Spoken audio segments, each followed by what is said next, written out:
You're watching Newsfeed. Let's pick up on this discussion now and take you back to our leading story. Fans and friends of AKA and his former manager, Tebello Motsoane, continue to pay tribute to the both of them. The two were killed on Friday night on Florida Road. This was in Durban. Let's get more detail now on who Tebello Motsoane was. And we speak to his friend, Saki Zamxaka, who talks to us from Tshwane this morning. Saki, good morning to you, and condolences to you and the friends of Tebello.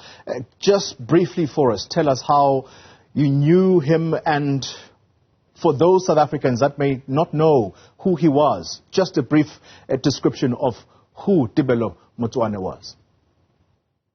Good morning, Polly, and thank you, and condolences to everyone, especially the family and others who were close to him. So on the more maybe formal side, Tibz was an entrepreneur.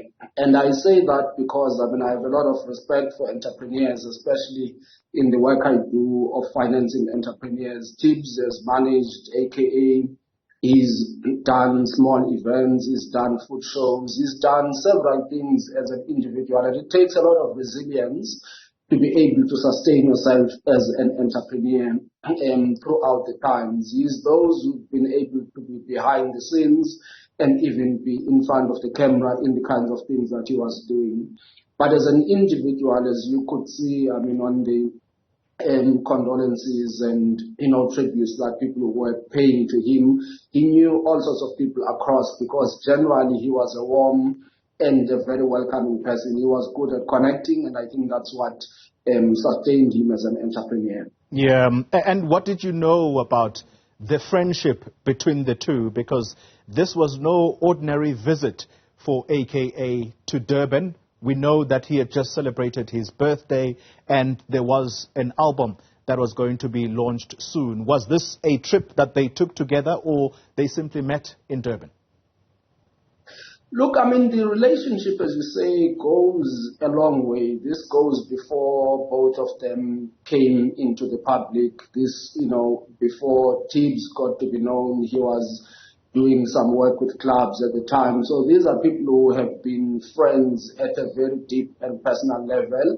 They have not always worked together in everything that they did, but this is an opportunity which then came, and there was something happening significant in AK's life, and he joined him in Durban. But the relationship really between the two of them had become a relationship of brotherhood.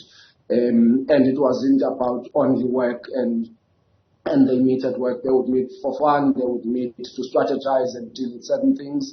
So it was a very, very close personal relationship. Yeah, you've already described him as a man of many talents. If I were to summarize it in that fashion, he dabbled in music management, wine, entertainment. Some people say he was quite successful in influencing popular culture. Is that the man he was, based on his business interests and career? Well, one thing Tibz, I think, has generally been partly naturally good at, but also because he's studied it, is marketing, communications, and PR and media, because he studied media.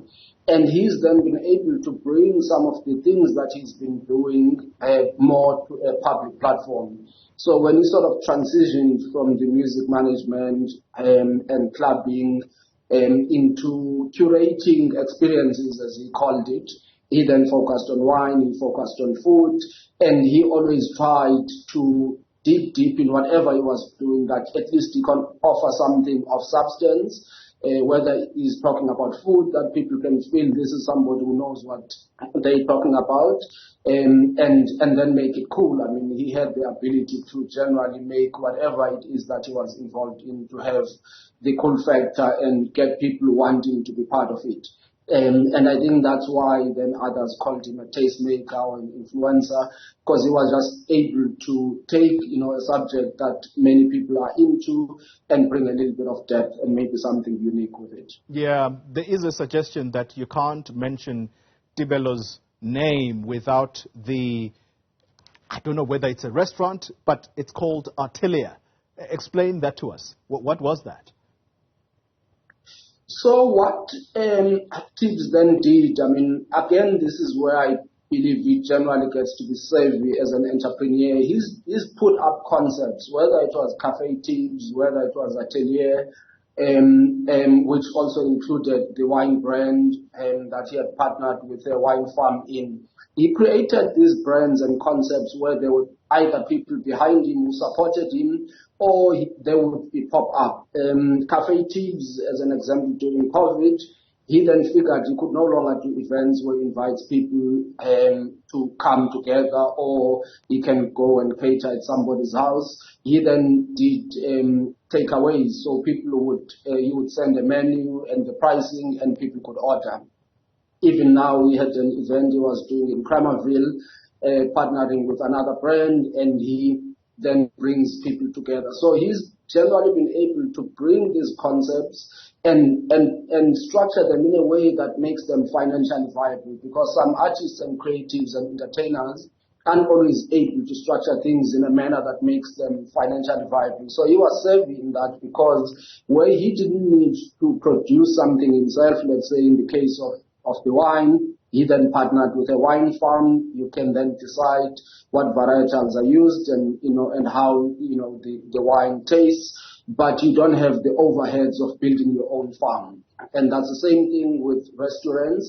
Some of them will be pop-up, or you will find a space which is not very utilized on certain days and brings an event on those days, and through his influence can then bring people and curate what it is he wants them to experience on that day. Yeah. So that's generally been how, as an entrepreneur, he's kept himself relevant, he's kept himself reinvented, but most importantly successful, because if you're not savvy on the financial management side of the business, you're not going to survive. Eventually, you end up having to take a job, which I think he could have.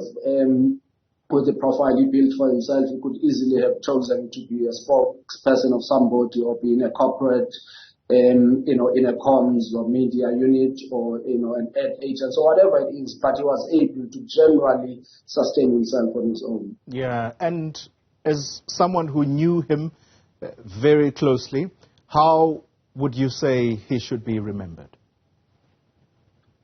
I think, he's one person we can all agree he lived his life. He lived his life as an individual. He did the things he liked. He reached out to people. I mean, there's many friends, including me, who in the past couple of days would send a message, hey, I haven't seen you in a while, let's have a drink. So he was warm. He's a person who lived his life. He's an entrepreneur. And like many of us, has gone through tough times and may have done things he's not proud of. But I think overall, he's an individual who is a consummate entrepreneur, a big contributor, I think, to the entertainment creative industries.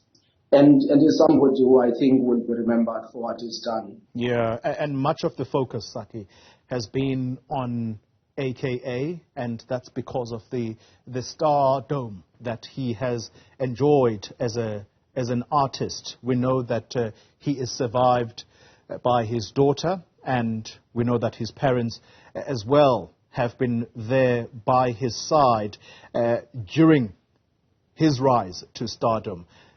Talk to us about Saki. Who does he leave behind? Tibz, I think, other than friends and parents, I think one of the people he had always been very close to is his mother. I think it will most likely be the person who's hit the hardest out of it. I think he's always felt comfortable that the guidance and counsel he gets from his mother is the most important. So I think the family and particularly her will have a big vacuum. And of course, as an individual, he's people very close and dear to him. And I think that as well will leave a bit of an impact. But everybody who knew him, I think will always have something they will take away and remember about him. Yeah. Thank you very much for reflecting on the life and times of Tebello Motsoane. That's his friend, Saki Zamxaka, talking to us.